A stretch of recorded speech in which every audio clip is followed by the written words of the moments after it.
Hey folks, we're going to go over the nitty gritty of drip tape and fertilization using the fertilizer injector in your drip system. All the details. Alright, so let's just draw it off right here. And let's go here. So this is my main line right here. Main line, and this is the drip tape. And this right here is where we're going to put our filter regulator combo. Now you can put your filter regulator combo anywhere in here that you would like. However, I normally like to put it in the middle of my setup right here to kind of equal out the flow there. So we got a filter regulator combo here, and we got our drip tape here.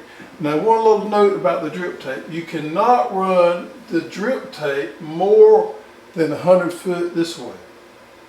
So that is your limit there.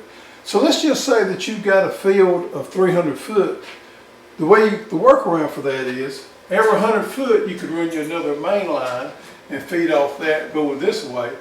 And then you could go to the end and run you another main line and feed back this way. So there are workarounds to that. But if you're just running one main line, 100 foot on the drip tape is your limit there.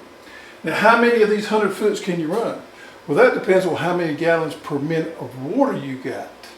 So what you need to do there is take a 5-gallon bucket and measure how much water you're putting in that 5-gallon bucket per minute, and that gives you your gallons per minute. Now, gallons per minute and PSI are two different things. Most people think that that's all relevant together, but it's not. Gallons per minute is going to let you know how many drip lines you can run on one zone. And pressure, we got to use pressure here to know what our guidelines are. Now we can't have more than 50 PSI. So 50 PSI is our limit. Alright, so we got our drip tape here. So you get your drip irrigation in and you start having leaks. You start springing leaks all over your drip irrigation there. Well, there's a problem there. 99% of the time, if you're blowing out drip tape, your problem is right here. Gallons per minute or pressure. So the system requirements there is it cannot be more than 8 gallons per minute or 50 PSI. If you have more than 8 gallons per minute or 50 pounds of pressure, you're going to cause that pressure regulator to malfunction. So therefore all bets are off, and it will cause those drip lines to blow holes in them and what we call blow out. So the first thing you do if you're having this problem, and really you need to do this before you put your system in, is check your gallons per minute and check your PSI. Now if you're working off a well, there's normally a setting or a gauge on your well that tells you what the well is set at, the minimum and the maximum on the pressure on your well. So you can check that there. If you're on a municipal or city water system, you're probably going to have to do something a little bit different. Maybe even call them. They should know about what your pressure is there. Under 50 PSI and under 8 gallons per minute to make the system work correctly. Now, 99% of the time, that is your problem. However, I never like to say never. About 1 out of 1,000 times, you may have a faulty pressure regulator, but that is very, very rare. So this is what you want to check first right here. Alright, so how much drip tape can you run with the water pressure you have in your gallons per minute? So on our drip tape, per every 100 foot of drip tape, our drip tape puts out 0.4 gallons per minute. And we're going to go with GPM. Alright, so we know if we're running 400 foot lines there, I'm using this as an example, then we have 0.4 times 4, which is 1.6. So we're putting out 1.6 gallons per minute on 400 feet there. So we may have to multiply 1.6 times 60. 1.6 times 60 is 96 gallons per hour. So we're at 96 gallons per hour, so we know we got to have at least 96 gallons per hour to run those 400 feet. And we have this chart on our website, and you can, it's under the drip tape. You can look on there and see how many gallons per minute you got, and it tells you how many feet you can run of drip tape. Now let's just say that you've got more of these rows right here than you got water. It's a pretty simple fix. You can break this thing up in zones. So you can come right here and put you a cutoff valve there. We call those mainline cutoff valves, and you can make you two different zones. So you can run this zone at one time and then cut it off, and you can run this zone at one time. So if you don't have enough water, you can just bust that up in zones. Another way you can do it is you can use on the row starts, you can use row starts that have cutoff valves on those. We call those the row starts with valves. And you can turn whatever valves you want on to feed, and you can keep in mind how much water you got. So there's several different ways you can adjust that if you don't have enough water to break this up in zones. All right, so there we have that. Now let's talk about fertilizer injector. So we have our filter regulator combo right here. This is our fertilizer injector. To inject fertilizer into the drip system,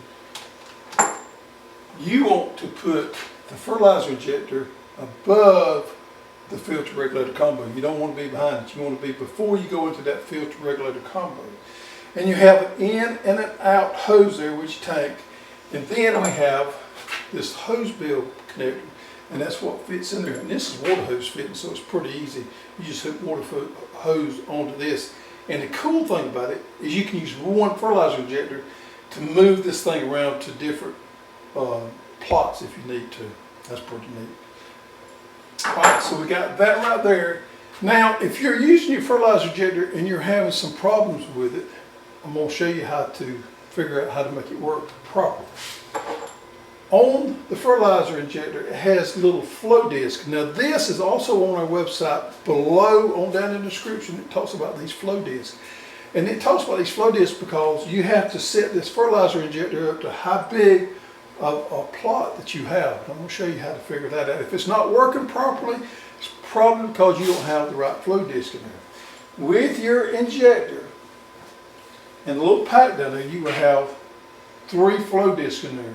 A white one, a black one, and a red one. And these have different size holes in there, and this is for different size plots.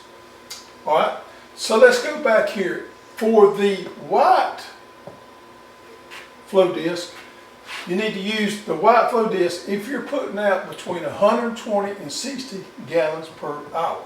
So here again, we need to know how much water we're putting out on our drip system here. Let's go back to the 400 foot rows here. So we got 400 foot of drip tape. So we're putting out 0.4 gallons per 100 foot per minute right here. And we do that times 4, 1, 2, 3, 4. That puts us at 1.6 gallons per minute. And we times that times 60 because it's 60 minutes in an hour, and we come up with 96 gallons per hour. So with this 400 foot system, we're putting out 96 gallons per hour. So we take that number 96 and we bring it over here and we match it up with this right here, and we know what flow disc to use. 96, so we fall in here. So we've got to use the white. You see where I'm going with this? If this falls down, you just match it up to this right here. Now you get your minimum of 7.5. So if you got less than 7.5 gallons per hour, then this fertilizer injector is not going to work for you. That's a real low amount of water. So we have that right there. Now, if it's over 120 gallons per hour, then you don't use any flow disc. A lot of my plots are big. I run somewhere around 1,200, 1,250 feet a row at one time, and that's a lot of water. So I don't need any flow disc. To put your flow disc in there, the flow disc fit on the incoming water side right there, and you would put them in there like that right there. and that restricts your flow. Now sometimes these things will dance around in there a little bit, so the manufacturer told me to use some Vaseline on that, and it will cause this to kind of stick in there, and it causes it to be what they call seated. So that's just a little tip for you there, to use Vaseline on your flow disc there. Keep up with these flow discs because it's important to make your fertilizer injector work properly. Because if you don't have the right flow disc for the right amount of drip tape you're running, it's not going to work properly. Now this is a pretty simple system. It just simply pushes water in and then it pushes solution out. So there's not a whole lot that can go wrong with it if you got everything set up correctly. Now one more problem, let me get this right here, I don't have the tape. One more problem that we see with people with the fertilizer injector is this right here. There's a blue black O-ring up in there. Sometimes when people are taking this off and filling up, that O-ring will fall off without them noticing that, and that will cause this not to seal. If this doesn't seal and it's sucking air in there, it will not work properly. So you got to have that O-ring in there.